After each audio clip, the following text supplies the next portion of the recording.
Jadi kita walaupun sendiri, tapi kita tidak kesepian. Karena ada penolong yang mendampingi kita. Yang kita tidak lihat dengan kasat mata kita. Tetapi nyata pertolongannya, nyata kehadirannya, nyata kuasanya dalam kehidupan kita. Puji nama Tuhan.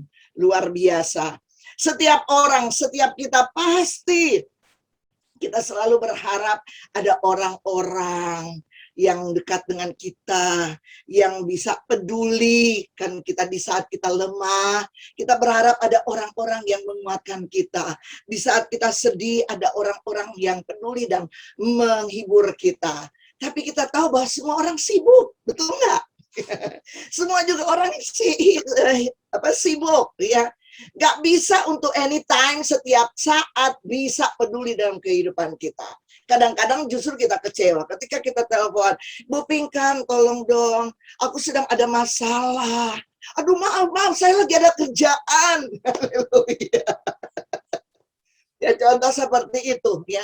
Nggak bisa 100% kita berharap dari teman kita, seakrab kita, bahkan suami kita pun, istri kita pun, kita tidak bisa berharap 100% untuk peduli kehidupan kita. Bisa-bisa ketika kita mau curhat, mau mengeluh, bukannya disambut, malah kita dimarahin, ya. Saya juga sibuk, saya juga punya masalah. Tolong dong, urus sendiri masalahmu. Bisa-bisa begitu, dan kita bisa kecewa, ya.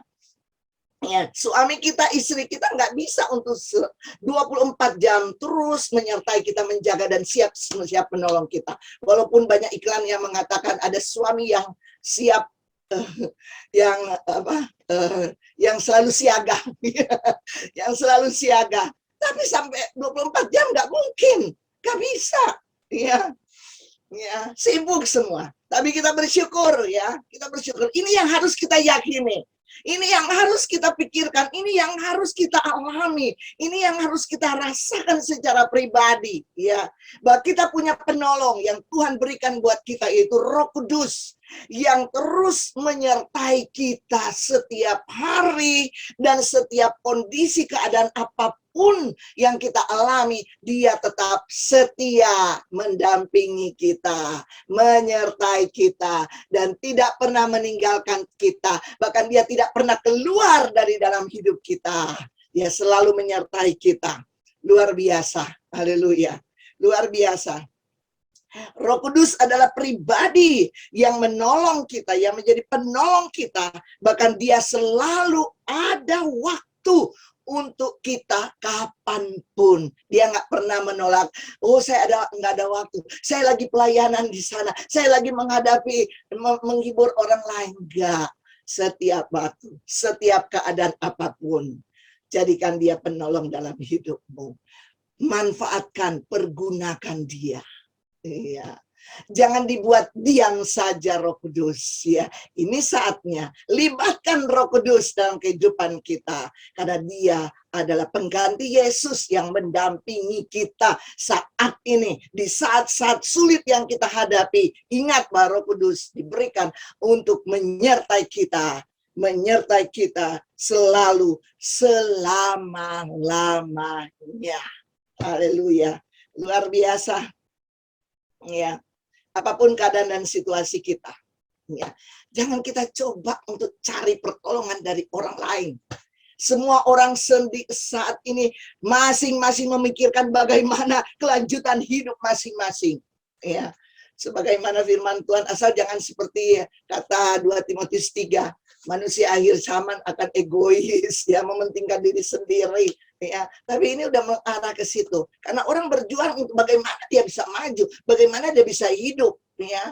Ini ada kecenderungan untuk memperhatikan diri sendiri, nggak usah peduli dengan yang lain.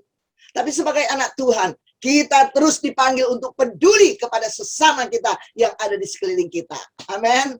Tidak ada batasan, tidak ada batasan buat kita. Tetap tidak ada alasan juga buat kita loh. Ini pandemi nggak bisa.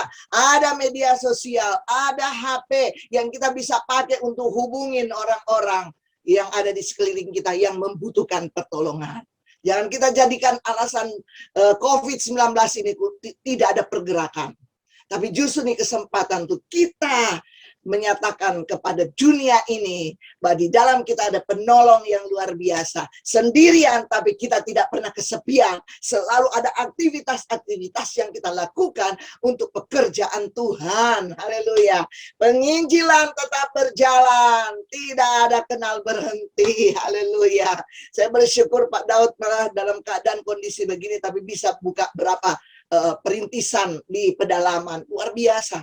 Ya, kita tidak perlu waktu, ya, kita tidak perlu biaya yang besar, ya, karena hanya dengan multimedia, hanya dengan HP, hubungan kita mentor orang-orang untuk membuka pelayanan, ya, dan biayanya nggak begitu besar karena kita nggak perlu lagi biaya transportasi untuk kita pergi ke sana, tapi kita fullkan itu untuk pelayanan pekerjaan Tuhan, untuk buka perintisan, untuk biaya-biaya di sana. Luar biasa, ya, luar biasa.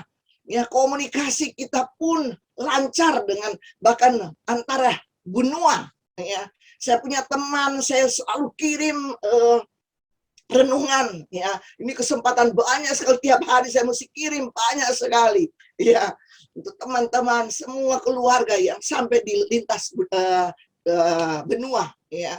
Dan mereka langsung, pokoknya jangan stop, ya, ya.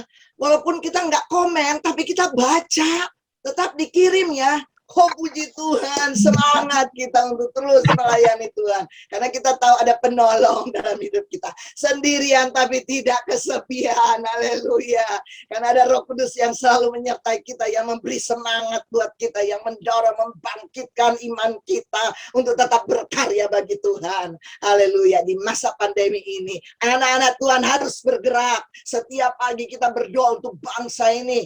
Ya, setiap hari, setiap pagi 1 jam dari jam 6 sampai jam 7 kita berdoa. Beberapa orang yang masuk dalam Zoom kita berdoa terus tiap pagi dari Senin sampai Jumat. Berdoa untuk keadaan bangsa ini, keadaan gereja-gereja Tuhan, keadaan pelayanan yayasan-yayasan Kristen, ya, hamba-hamba Tuhan, jemaat Tuhan, orang-orang percaya didoakan supaya tetap kuat semangat mereka untuk mengiring Tuhan. Ya, itu karena apa? Karena ada penyertaan Roh Kudus, penolong itu, ya, yang selalu memberikan spirit buat kita, yang selalu membangkitkan semangat kita. Dia sahabat kita yang luar biasa, pribadi yang terdekat dengan kita. Haleluya. Yang kedua dikatakan dalam ayat 17 bagian B sampai ayatnya yang ke-18 dikatakan, tetapi kamu mengenal Dia sebab Ia menyertai kamu dan akan diam di dalam kamu. Aku tidak akan meninggalkan kamu sebagai yatim piatu. Haleluya. Yang kedua dikatakan Roh Kudus itu, ya, yang berdiam di dalam kita. Pribadi yang paling dekat dengan kita, bukan suami, bukan istri, bukan orang tua, bukan anak, ya, bukan teman karib. Tapi pribadi yang sangat dekat dengan kita adalah Roh Kudus. Haleluya. Kenapa saya katakan demikian? Ya, karena dikatakan di dalam 1 Korintus 6 ayat 19, 1 Korintus 6 ayat 19 dikatakan, atau tidak tahukah kamu bahwa tubuhmu adalah bait Roh Kudus yang diam di dalam kamu, Roh Kudus yang kamu peroleh dari Allah, ya. Roh Kudus itu diam di dalam kehidupan kita, begitu dekat dan intim dalam kehidupan kita. Dia tidak akan pernah meninggalkan kita, atau dia tidak akan pernah keluar dari kehidupan kita, kecuali kita yang usir dia. Karena kita melakukan pelanggaran, kita melakukan salah, dan kita tidak bertobat, ya.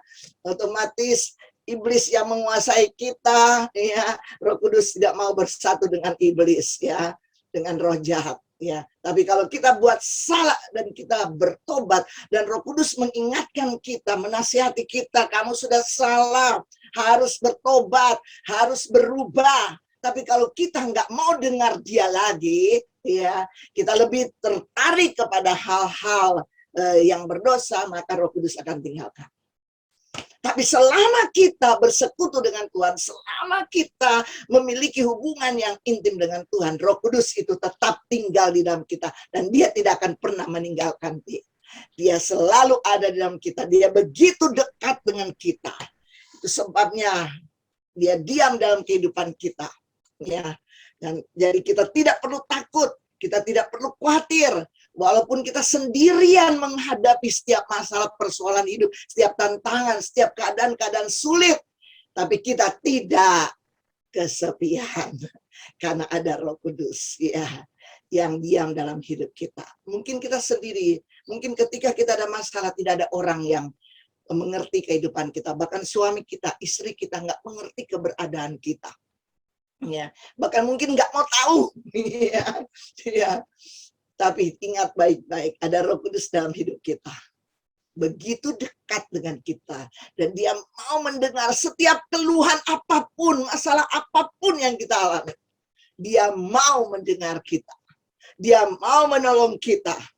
Dia memberikan kekuatan buat kita. Sebab 1 Yohanes 4 ayat 4b dikatakan, roh di dalam kita, dikatakan roh yang ada di dalam kita, di dalam kamu, lebih besar daripada roh yang ada di dalam dunia ini. Jadi Roh Kudus itu luar biasa di dalam kita. Jangan kita sepelekan kemampuannya, ya, kuasanya. Ya. Kadang-kadang kita coba dengan usaha kita sendiri dulu. Nanti sudah mentok baru kita bilang, Tuhan tolong, Roh Kudus tolong, berikan jalan keluar, berikan petunjuk, ya. Tapi sebetulnya sama dengan murid-murid Yesus di atas perahu di Danau Galilea, ya. Ketika ombak angin sakal datang, mereka coba dengan kekuatan mereka, pikir mereka adalah nelayan yang menguasai danau itu, yang setiap hari mereka di situ. Ya, mereka coba dengan kekuatan mereka. Nanti mulai mereka menaik tenggelam, baru mereka ingat ada Yesus di situ, sampai mereka berteriak, Guru, apa engkau biarkan kami binasa? Haleluya. Apakah Yesus tidak tahu keadaan itu? Tahu. Tapi Yesus mau lihat sampai di mana usaha mereka dan kepercayaan mereka kepada Tuhan untuk meminta tolong. Iya, kadang kita seperti itu. Nanti sudah berat-berat, sudah nggak ada jalan keluar, baru kita libatkan Tuhan. Padahal Roh Kudus ada di dalam kita. Ya.